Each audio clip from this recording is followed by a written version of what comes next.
The revolution is here. A movement of people free to live, work, and choose. We won't tell you what to think. We just demand that you think for yourself. This is Kibbe on Liberty. I like the spontaneous emergence of a conversation, and hopefully it becomes something interesting. But you know, that's the key thing. All my life I've loved conversation, but I love real conversation, where it's as though there's something out here in the middle that you and I are both working on, and I nudge it a little, and you say, well, you know, maybe it should be this. And I just delight in that. And if you know, I was on the airplane the other day, I was sitting next to a guy, an older guy, who I'm sure was a Trump voter. I was coming back from Texas, so I imagine he was. And I carefully avoided Trump or any of that, and we had a very fruitful conversation. Yeah. Because there were things we could talk about where we could learn from each other. And we could hear, you know, there's the old joke, there's a reason God gave us 2 ears and only 1 mouth. So you may or may not remember this. In 1986, 1987, you had released a book in '85 called The Rhetoric of Economics. Indeed, I had. And my dear mentor, a mentor perhaps for both of us, Don Lavoie. Oh, I love Don. He's still a mentor, even though he's long gone. Oh, he's a wonderful man. Yes. Sweet man. And he taught me a lot about how to think about the world and how to be open-minded, how to have a little bit of humility about what you don't know. He and I would go to talk to our friends, now listen to this, the postmodern Marxists. Yeah. He was teaching me about Austrian economics, which I didn't know much about, and I was a standard neoclassical is what it's called, but it's kind of silly, economist. But we were both interested in rhetoric, in persuasion. And so he'd go talk to these guys, and it was wonderful. And I think after that, Don had us reading a lot of postmodernism. Yeah, he did. And we're digging deep into the footnotes of Ludwig von Mises and reading a lot of continental philosophy. But I never, so at Don's invitation, you gave a series of lectures on the rhetoric of economics. Yes, I did. And years later, I realized how impactful that was on not just the way I think about the world and the way I think about language, but in my own career path from wannabe academic, where the title would take up half a page of my paper and there would be more footnotes than text, to writing my first op-ed in the Wall Street Journal, 800 words, painfully chosen, to what we do today. We tell stories. Yeah. And a lot of it comes back to the rhetoric of economics, and your central point, which I'll probably butcher, was that stories and metaphors make for good economics. Exactly. In fact, they're all that makes for good economics. Economists are poets but don't know it, and they're novelists but they hate it. Yeah. You say a demand. Look, there's a demand curve for housing on Capitol Hill. Now, I just came through there, and I didn't see any demand curve in the sky. Did you? Have you ever seen the demand curve in the sky? But it's. I do, but I'm that weird. But it's a mathematical metaphor. Yeah. It's a figure of speech, and economists think, oh no, it's literal. No, it's not. Come on, guys. It's comparing one realm to another, the realm of mathematics to the complicated, emotionally fraught. Human cooperation over buying and selling a house. And then stories are just endless in economics. You have the sort of core story. I'm an expert economist, and you obviously don't know anything. So I'm gonna make you better off by telling you what you need to think. And if you're a whole country, that's even better. I get to design your country. Once you were poor, once upon a time you were poor, then you talk to me. Now you're rich, is the underlying story of expertise in economics. And I wrote a kind of follow-on book in 1990 called If You're So Smart, which I think is the big criticism of this particular enrichment story. Yeah, it's. I think perhaps the main reason economists have such a bad reputation. We're like maybe right above lawyers in the circles of hell diagram, but I'm not sure. But There's actually in the Inferno by Dante, there's a level, I think it's the 9th, in which prognosticators live, and their heads are screwed on backwards in hell. Those would be Hayek's intellectuals. Well, the intellectuals, and the big sin in economics is trying to predict interest rates. Yeah. But I think one of the reasons that normal folks resent us is that we're constantly pretending we know more than we do. Yeah, that's true. And you described that sort of slippery slope. We're here inside the Beltway, and the slippery slope for any professional economist is to go to Capitol Hill with the grand plan. This is how we're going to make everything all better. Yeah. And it's always a disaster. Yeah, it is. I've just begun to do an essay, which I have to present to some friends of mine next Sunday, called The Impossibility of Policy. And I'm going to try to make the case that, on all kinds of grounds, you can easily imagine what they are, policies, which in Adam Smith's terminology, by the way, was called police, which is pretty much to the point, is an epistemological and ethical impossibility. It so seldom works. You know, people talk as though they actually believed it. The law of unintended consequences. Well, yeah, it's a law. Yeah. It happens all the time. And you think you're pulling this lever, and then this other lever moves, and you didn't even think that it would. And the kind of clean vision of policy, which the great Dutch economist Jan Tinbergen articulated, where there's one lever you pull, and that does one thing. And then you can turn to the other level and pull, and that'll do another. And hey, cool. You've got the levers and the results all lined up. It's nuts. Yeah. It's crazy. Yeah. When I was a kid, when we were graduate students at Harvard and Yale or Princeton, we reckoned that we were going to go down to Washington, and here was the phrase, fine-tune the economy. Right. We were going to, like a shortwave set, we're going to fine-tune it. Gee whiz. It's just an engine. Lift the hood. It's just an engine, where, of course, what it is, and this is Adam Smith's great point about the man of system, he called him, who thinks he can move the people in a great society around like pieces on a chessboard. And Hayek's making the same point in the in his notion of the knowledge problem. Can't do it. Yeah. So the thing that I wanted to tackle today, and we started this conversation in Guatemala. We did. You had given a talk, and I very much enjoy your critique of the language that we use, and particularly the C word, capitalism. That's right. So much baggage. And I wanted to take your old title and maybe call the title of this episode The Rhetoric of Liberty. Yes, indeed. And how we might I've written on that, actually. Go about. You have? Oh, yeah. Okay. I have an article called Rhetoric of Liberty. Okay. So I've already stolen your idea. idea. So I'm all set. Okay, you're good to go. So everyone, we're done here. Just go read the article and it's fine. But the challenge of, and not just economics, but the challenge of explaining why the man of system can't just lift the hood and fine-tune the engine, but more importantly, why when people are free, really beautiful things happen. Yeah. How do we explain that to people that... Well, I can explain Don't read the books that we read. Well, I can explain it to you very easily because you're an economist. Even if you weren't a liberal economist as you are, and I am too, by pointing out that there's individual decision.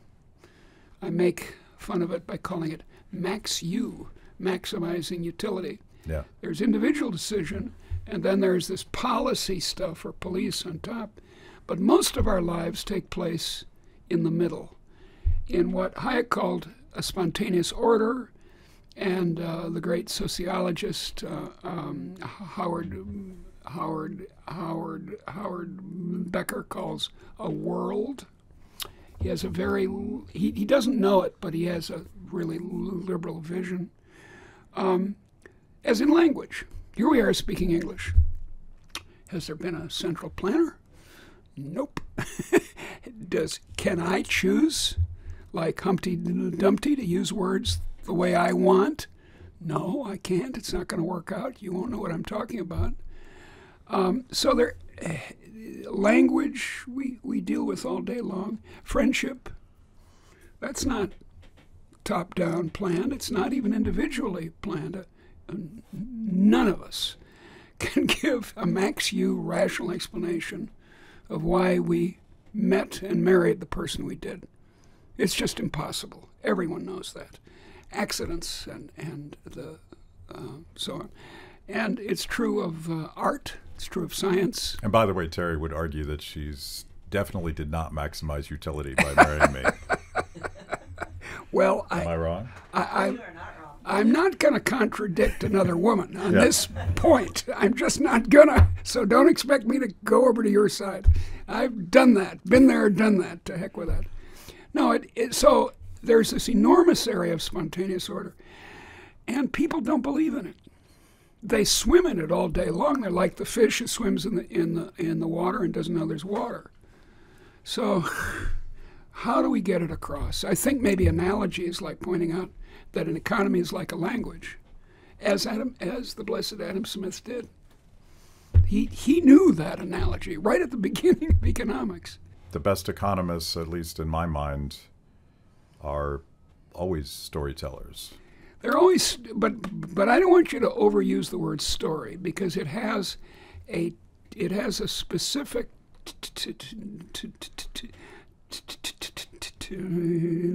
technical definition in the English department or French.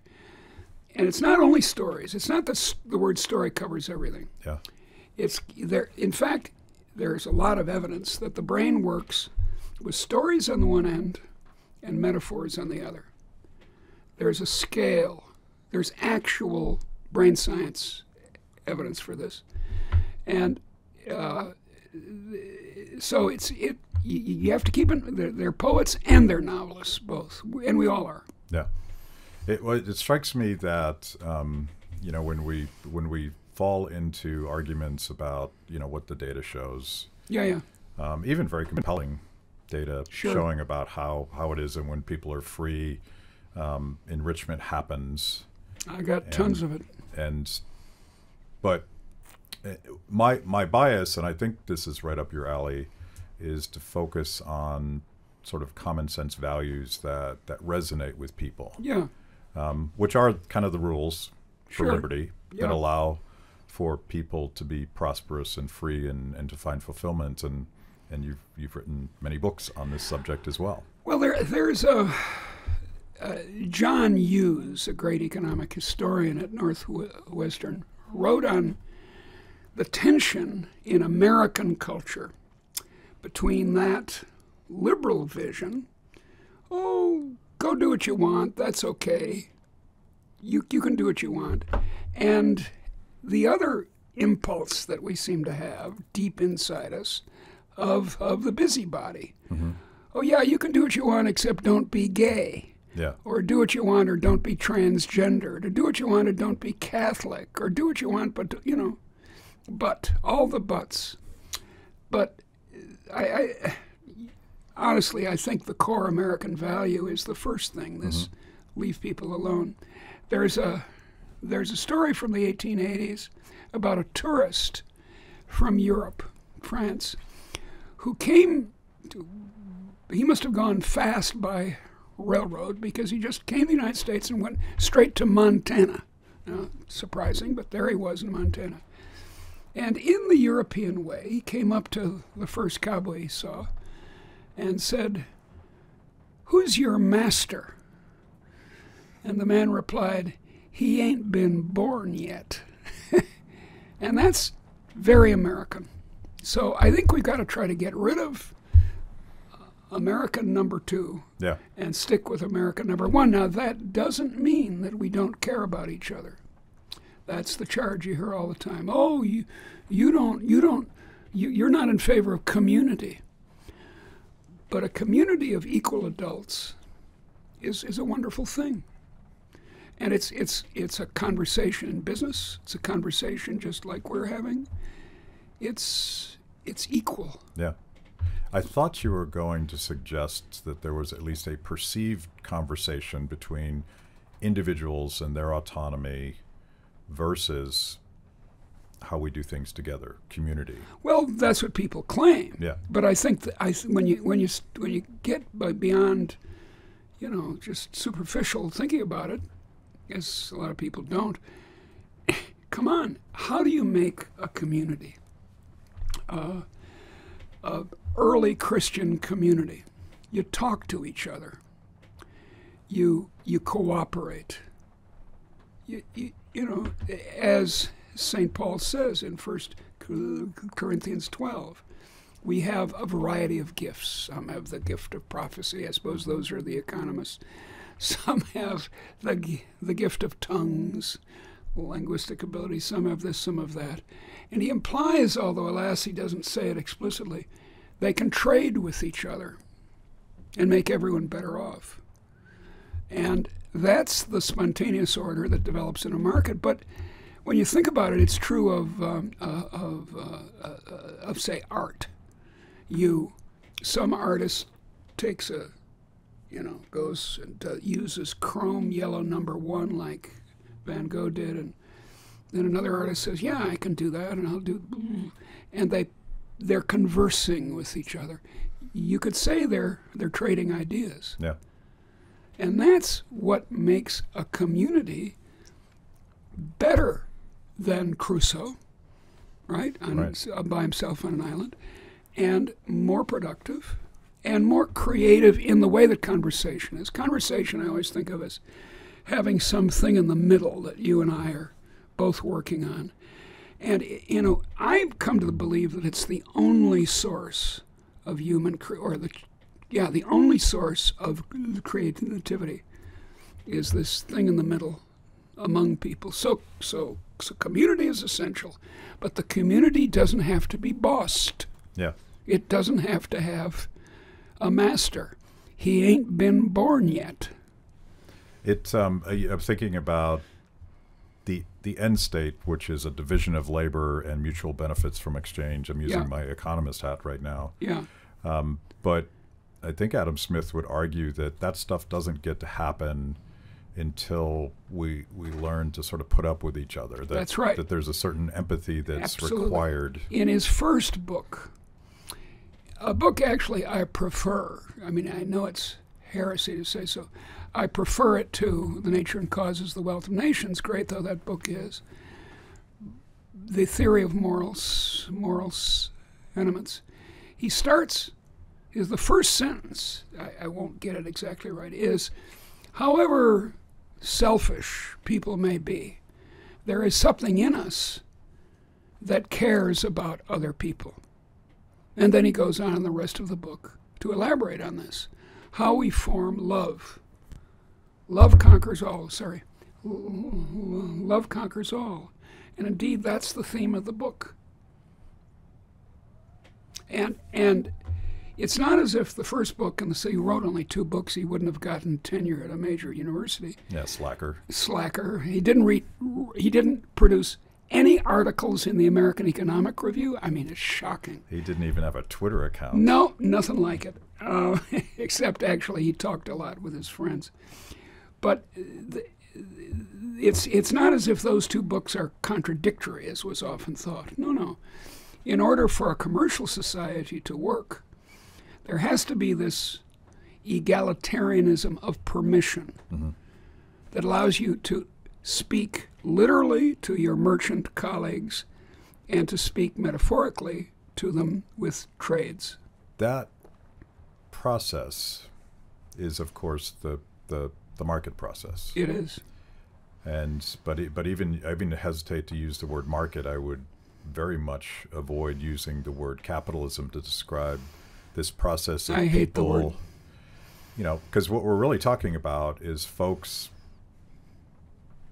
first putting up with each other, Yep. and then tolerating each other, and then cooperating to mutual benefit, Yeah. and getting to the point where there's mutual respect, Yeah. in something, some sort of profound sense of Very belonging. deep. Very deep. And that is the market process, but it's I don't think when we talk about markets, people think that at all. Think how you actually, one's actual life in markets. You buy a paper every morning from the same guy. He has a stall on the end of the street. You eventually come to know him and eventually to love him. You go to the same cafe and you get to know the customers and the staff there. You go to your office. If your office is going to function well, there's got to be an element of love in your relationship with your colleagues. If there's not, if you're the Max U selfish jerk that is posited in a lot of economics, it's not going to work. It's going to work poorly, as we can see in places where that's the case.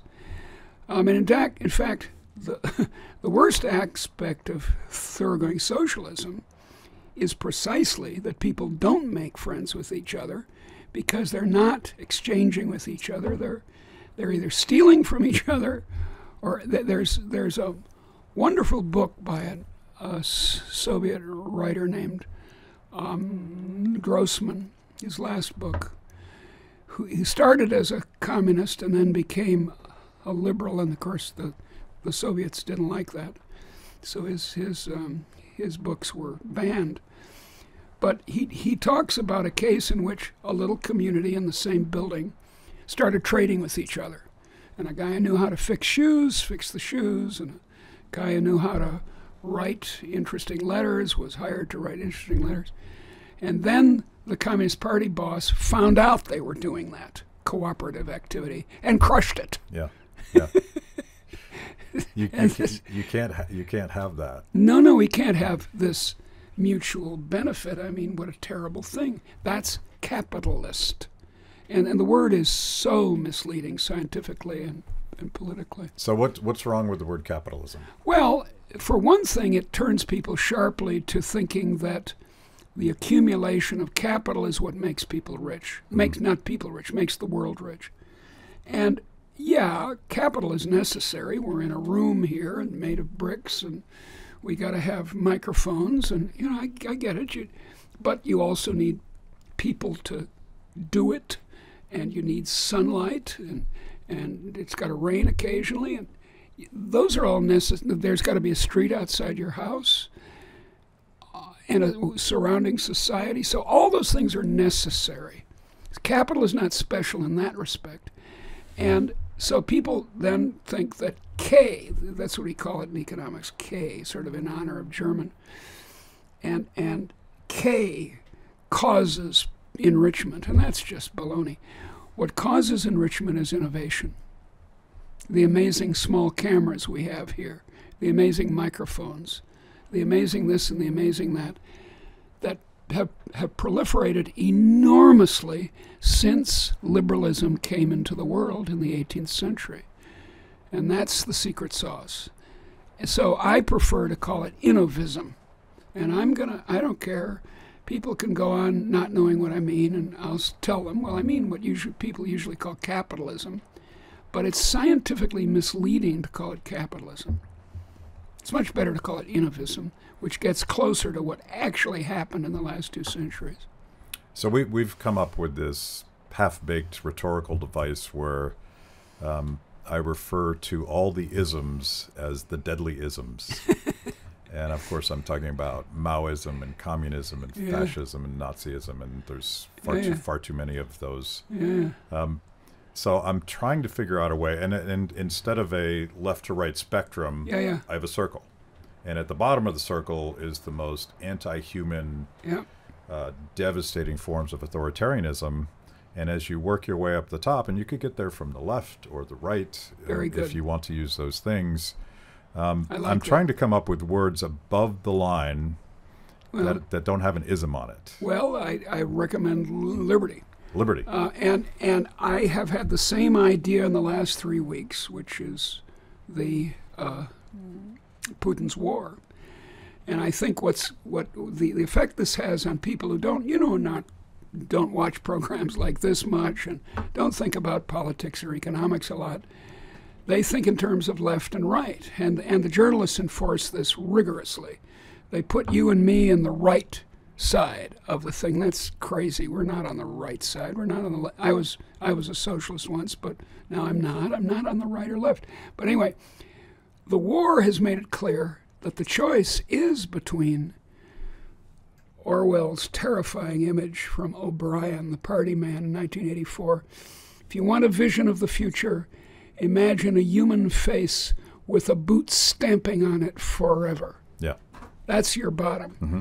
And the top is a free society of adults. Another word for liberalism, of course I have to use the ismus in German, but okay, let's go with it for a while. Maybe I can think of something better, is adultism. Mm-hmm. Because the other things, both left and right and middle, make people into children. And it's a not unattractive metaphor that the society is a family. Yeah. We all grew up in families. Most of us, I hope, were in loving families. And so we think, oh, yeah, let's just stay with that. That's great. We'll have a mama and a papa. Mama Ava and Papa Gunnar, and they'll run our lives, and won't that be sweet? But what I think will appeal to teenagers is we want to be adults. Yeah. So adult. You know, the kids, like the first time they get an apartment or the first time they have a car payment, they call it adulting. I know. That's a good way to say it. The first time, you must have had the same experience. First time I got a paycheck, I was just thrilled. I felt, now I'm a grown-up. Wow. Yeah. And that's appropriate because it's not just the servicemen fighting in Ukraine, or not fighting in Ukraine actually, who we should thank for their service. It's you and me, mm-hmm. and the grocery store clerk and the entrepreneur. We're all doing service for each other. In fact, I often claim, and this is conventional, that innovism is the most altruistic of economic arrangements. Because everyone's looking. You say, oh, we're looking for profit. Oh, that's terrible. Oh, profit, that's awful. No, it's not. Because it's the reward for finding a trade that someone's willing to make so they're better off and you are. You're both doing service to each other. Why not use the word innovation? I think I probably should instead of innovism, because I think you're right. This ism stuff puts people into camps. Yes. I am a proud fascist, or I'm a proud communist, or proud this or proud that. Social democratist. Yeah. And maybe you're right. Maybe I should just say innovation. Even as and it gets to sort of finding words that convey core values where people are like, yes, I believe in that. I agree with you. And innovation is one of those things, particularly in America, but I mean, I'm kind of a humanist. I think there's a human sense that being free to solve problems and create something better. Although, in English, and I think in French too, until the 19th century, innovation was a bad word because it meant innovation in religion. Huh. And no one thought that was good. Yeah. Except the people innovating. They thought it was great, but not the others. So what's the it's kind of a chicken and an egg thing. You've written about this extensively, the democratization of creation and production. Yeah, absolutely. And doing stuff. Because it's not just the Thomas Edison or Steve Jobs. It's not just that stuff. It's the little things. You open a hairdressing salon in the neighborhood that that turns out to be quite a good idea. People like me who really need a hairdresser get to have one, and you're better off, and everyone's better off. Or you move to North Dakota to work on the oil fields. Even those little innovations where you get out of your routine and take a chance, that's entrepreneurship too. Entrepreneurship is not just for the high hats, it's for all of us. Yeah. And if you have a society in which that's honored, people say, gee, gosh, Janice, you did a really good job in opening that hairdressing salon. I'm so glad you did. Come on, that's what people, that's the kind of dignity that people want, even if it's a very modest income. This is my enterprise. And it's so rewarding. So even the word innovation evolved to capture that new thing. Yeah, and it got too much used, I think, although I'd have to really do a close study to be sure of this. But it got too much high innovations, the steam engine or electricity. And those are all great, I'm all for them. But if you don't have a society in which little innovation is honored, you're not going to get the big ones. Look, Whole Foods started as a single grocery store called Whole Foods in Austin, Texas. Now it has almost 300 stores all over the United States. And of course, Walmart started as one store in Arkansas, and now has over 13,000 stores worldwide. So the little innovations, we can't be snobbish about them. We've got to be democratic, because the key thing about the liberal idea is an equality of permission, not an equality of opportunity. That's unattainable, and certainly not equality of outcome, because that's the end of trade and civilization. But permitting women to fly airplanes. Shamefully, I'm still a little startled when I'm on an airplane and the captain comes on in a woman's voice. I actually saw a captain. She and I were having coffee in O'Hare a couple of months ago, and I started a conversation with her. I said, Captain, I'm delighted to see you, and I admitted this fact, and she said, yeah, I understand. But letting people have a go, as the British say, in art, in science, in language for that matter, in friendship, try to make friends with a voter who voted for someone else. You'll find it at least bracing. And maybe today bracing. It'd be bracing now, but if you do it in a sincere way, I hesitate to say a Christian way, because it's true of Hindus and animists and everyone else. Well, let's go down that path a minute, because this is sort of why we're struggling to explain cooperation. And I'll go back to my structure where there's certain words that have real heft. Innovation is one of them. Somewhat oddly, entrepreneurship is one of them. Yeah, because people on the left speak of social entrepreneurship, and they're really proud of that. Yeah, cooperation seems to be one cooperation. of them. People love that. It's funny because I'm going to redo my structure, because I always thought that the penultimate value was cooperation, but you might put the L word above there, love. Yeah. Because, absolutely. Because cooperation leads to that sort of rehumanizing of other people. 5 stranger women get together in a kitchen to make dinner, and they instantly fall into cooperation. They don't start grabbing pots from each other. They make accommodations. 5 men get together. They assign a quarterback, and at least if they're Americans, and they carry on. Mm-hmm. They cooperate. We're a very cooperative species, we humans. In fact, there have been books and research done about this on a great scale. Compared with, say, chimps, which are the closest to us biologically, chimps sometimes cooperate, but very little. Whereas, I'm going to make a joke here, but it's also true. Humans and crows cooperate. Crows will cooperate in solving a problem. There's been experiments that show that, but people do it all the time. One of our problems is getting something to eat tonight. And the economy is a massive cooperative enterprise for us to do it.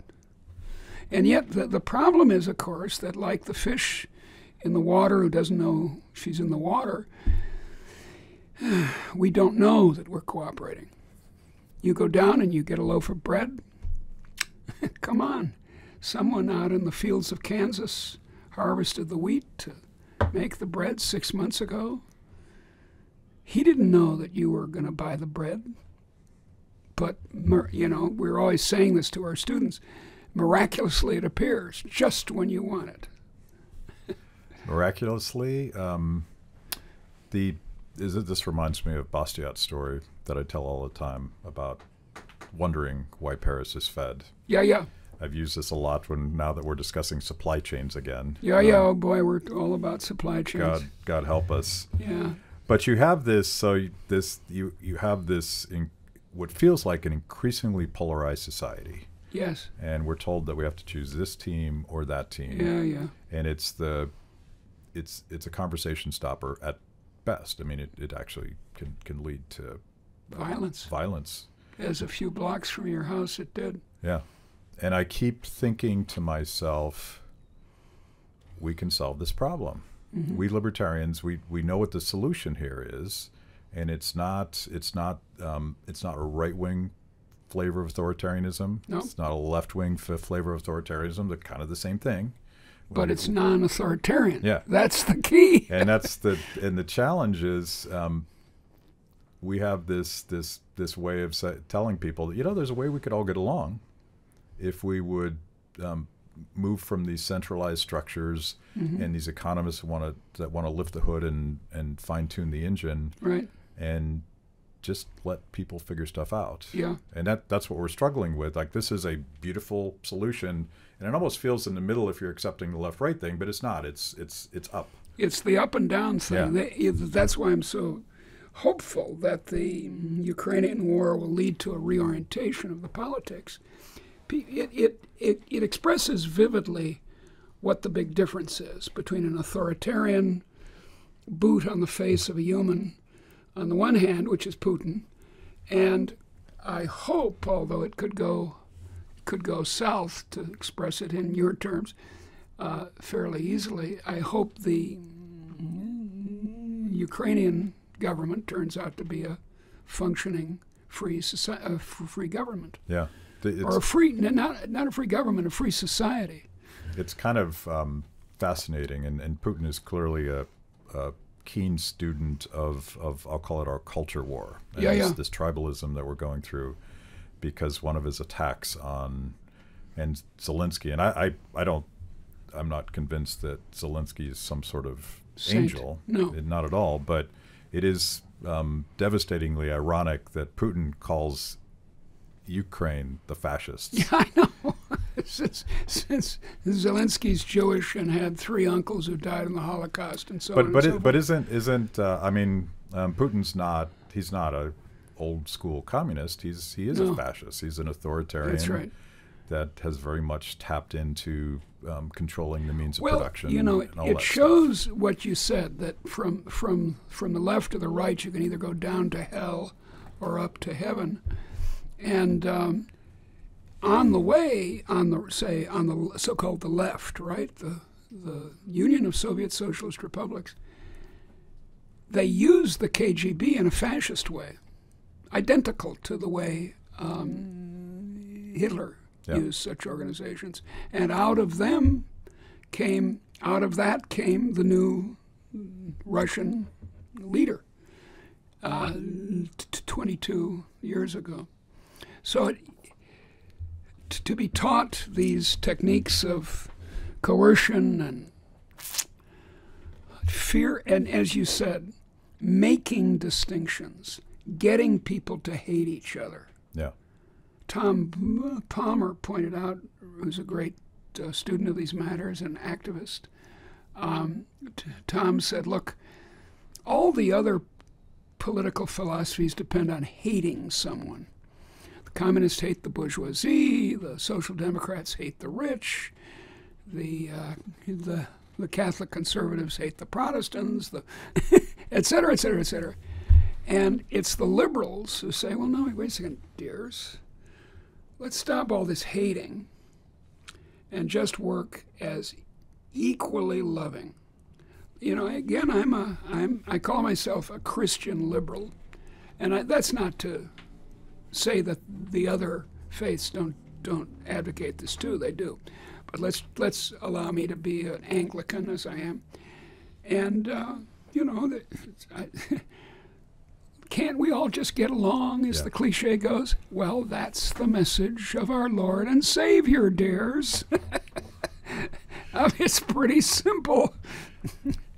It's not simple to implement, but it's very simple in its message. It's proving quite difficult to implement. And it's not that the Christians have been particularly good at it either. Right. Yeah. The two sides of human nature that you laid out earlier. I'm an optimist. I'm always an optimist. Terry will argue with me because I haven't been terribly optimistic the last couple of years, but I'm also a long-run thinker. Yeah. And I think that the instinct to be free and the instinct to cooperate and the real sense of community that comes from free people, these are strong moral, not just aspirations. I think they're I think they're inherited. I think they're genetic, because we spent most of our time as humanoids or as Homo sapiens, even as hunter-gatherers. The time we spent in agriculture, which for all its great achievements like writing and so on, that's great, but it's hierarchical. It's intrinsically so. The farmer is stuck where he is, and some guy on a horse with a sword says, "Well, so sorry, this my land now. You got to pay me rent." That's deep in us, because the hunter-gatherer, I don't want to idealize it.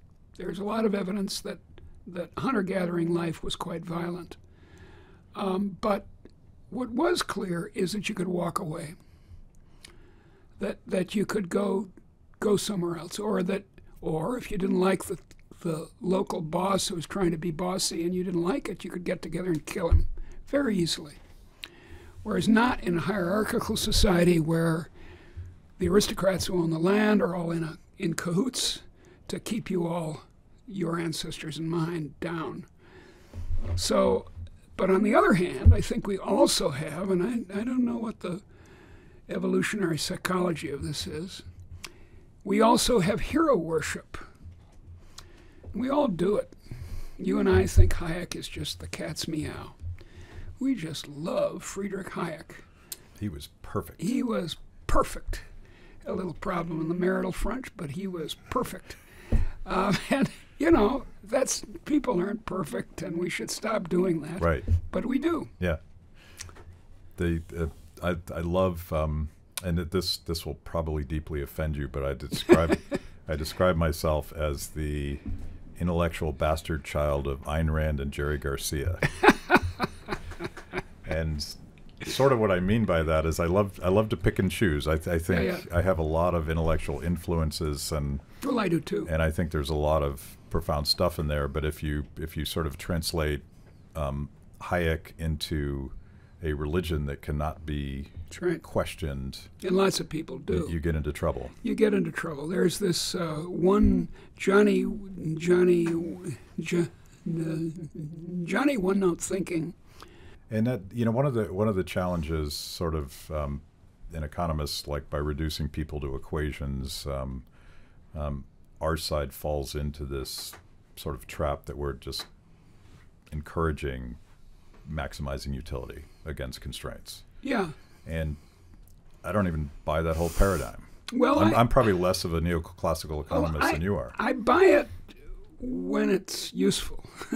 If you're dealing in trying to explain covered interest arbitrage in the foreign exchange market, I really don't think your first stop should be love. Yeah. It's not going to work so well. I've avoided that conversation my entire life, and I will continue to. But on the other hand, it turns out, and this is an interesting fact about the foreign exchange market, jokes in the world are, to a surprising degree, transmitted by traders in foreign exchange markets worldwide.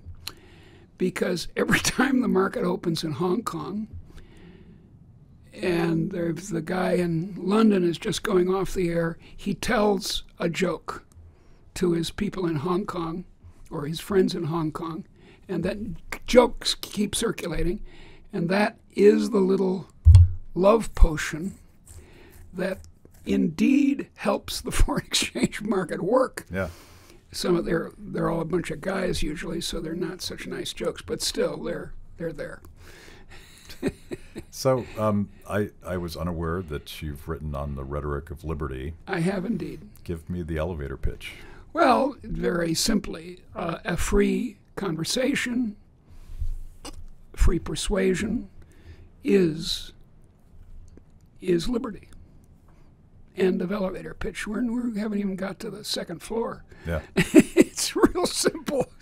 That Plato was an authoritarian, squared, and he hated the rhetoricians. He hated the sophists. And so we kind of, if we don't know much about it, we think, oh, those sophists, they're terrible. They try to persuade each other. I'm always trying to convince my colleagues in marketing that they're doing a very dignified and important thing. They're talking about commercial free persuasion. Not commercial free, but commercial free persuasion. Yeah, yeah. and that's a good thing. And Plato hated it. He wanted the poets to be suppressed. And he wanted there to be guardians and philosopher kings, and they would all tell us what to do. So, whereas the sophists were, at least the professional ones, were essentially law professors, teaching people how to defend themselves in court. So you have to learn how to argue. And that's what's the word? That's what holds a free society together. As Adam Smith said, as the blessed, and I always cross myself. Adam Smith. Well, Adam Smith was perfect, despite he was perfect. His lackluster publishing. That's right, exactly. I'm not going to accord him tenure, but he's nice fellow. Yeah, he's my hero, among my heroes. I have a good friend who describes the entire liberty philosophy as persuasion. Yeah, it is, and that's what I'm arguing in this paper. Yeah, and it's against. The paper is aimed at my friends in communication studies and English and so forth, who are all to a man or a woman are socialist. Yeah. Anywhere they're left wing, and trying to say, now wait, dears, what you're talking about is a free society of the sort that we liberals want. Indeed, it's true of poetry.